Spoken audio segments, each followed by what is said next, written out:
What does today's housing market have in common with the 1970s? I keep it real, I keep it real, I keep it real, just keep it real.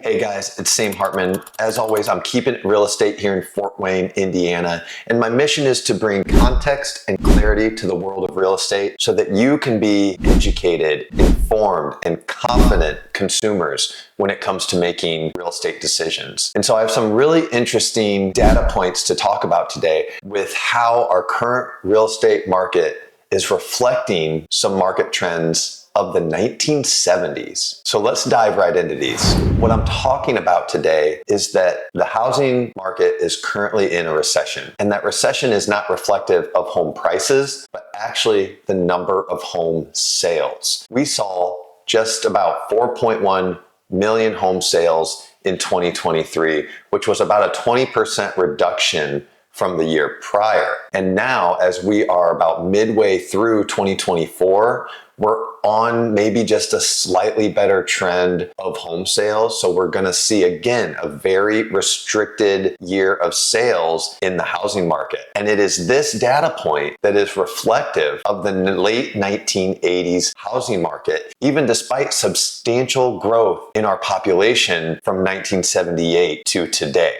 So let's check these data points out. In 1978, we saw 4.09 million real estate transactions take place in the housing market, and that was reflective of a population of 223 million United States residents. And in 2023, we saw 4.14 million real estate transactions, and that was reflective of 341 million Americans. So we saw slightly more transactions done in 2023 versus 1978, but in sheer percentages of the United States population, it's drastically different. So what's the cause of this? Well, the main reason is that affordability has deteriorated very quickly. We've seen high levels of inflation, high levels of price appreciation, and then most recently, high levels of mortgage rate appreciation as well, where mortgage rates have been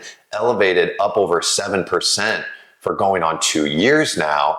And that has been a true drag to the buyers or potential buyers that could be coming into the real estate market to either buy their first home, or home sellers that maybe want to make a life change, but maybe are putting it on hold because they have their home, they have a low interest rate, and they're not quite willing to trade that in yet. And so I'm getting these data points from a Goldman Sachs economic report, and they're projecting that the continued growth of real estate transactions in the housing market is gonna be a slog. They're really anticipating these lower numbers of transactions compared to historic averages being lower for the next 4 or 5 years going forward. Historically, we usually see between 5 to 5.5 million home sales every year, and being that 2023 was just over 4.1 million, that is drastically off than what we are historically expecting. Now, I want to highlight a quote from this Goldman Sachs report that I think paints a good picture for the United States housing market as a whole, because I really do think now more than ever, markets have been hyper local. The effects of demographics, the effects of the economy are being really specifically targeted differently in different markets based off of those markets' trends. And so here's a quote from this Goldman Sachs report that I think summarizes that really well. While the recession for existing home sales has coincided with price corrections in some of the pandemic boom towns, parts of Texas and the Mountain West, many housing markets in the Northeast and Midwest, where inventory has remained tight, have continued to see rising home prices. And so I see that here in our Fort Wayne, Indiana market, where last year we saw 8% price appreciation. And I'm expecting maybe something similar, maybe a little more conservative, between 5 and 8% in 2024. But we're really performing well compared to some of our counterparts across the country, where maybe they saw even higher rates of appreciation in those post-pandemic years, but now those markets are cooling quite substantially. So one of the things I've always said about Fort Wayne's housing market is that we are a conservative real estate market. And what I mean by that is that our response to demographics, market trends, the economy tends to be a conservative response. Now, post-pandemic, where the national average price appreciation was 20% that year, Fort Wayne saw 16% price appreciation in 2020. So that's, what I mean. It's more conservative versus the national average. But also in 2008, the great financial crisis, the housing crash, the national average price depreciation was 20% over that period, whereas in Fort Wayne, Indiana, it was only 5%. Again, amazingly conservative response. So I think Fort Wayne is poised to do well still and to continue our conservative growth in this real estate market. We're not going to be as high as some of the high markets, and we're not going to be as low as the low markets. Keep in mind, I just posted a great video recently talking about how Fort Wayne is the fastest growing city in the Midwest. This is a great indicator for the health of our market and for the future of our market going forward. So even though we're expecting fewer real estate transactions over the next 5 years, it doesn't necessarily mean that our housing market is in constraints or in challenges or risk in terms of prices.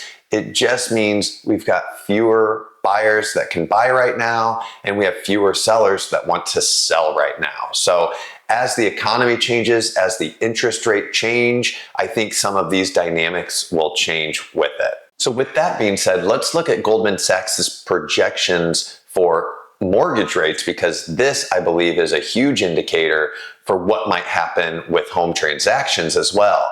As interest rates drop, I expect we'll continue to see those transactions rise across the country as well. So Goldman Sachs is projecting by the end of 2024 for interest rates to be at 6.5%. I just checked the rates this morning and they were just above 7%. We haven't ticked below 7 in a while now, so I would love to see some good economic data come through that pushes that down to the 6%. And so by the end of the year, Goldman Sachs is saying 6.5% for mortgage rates. And then by the end of 2025, they're saying rates could tick down a little more to 6.3%, which is not a huge movement over a 12-month span. But I think that that's fair because I do think government policy is going to remain conservative and not make huge drastic swings to the interest rates that could influx huge buyer demand, influx huge price increases, and thus put more strain on inflation, which has been the Federal Reserve's #1 priority, is getting their hands around inflation, bringing that back down to a 2% level and helping the economy move forward at that rate, as opposed to the extremely high elevated 9% inflation we saw after the pandemic.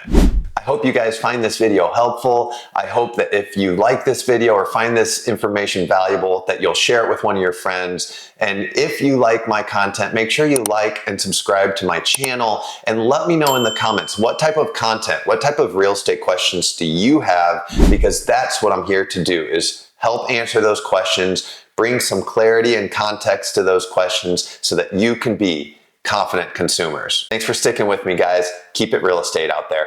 I keep it real, just keep it real.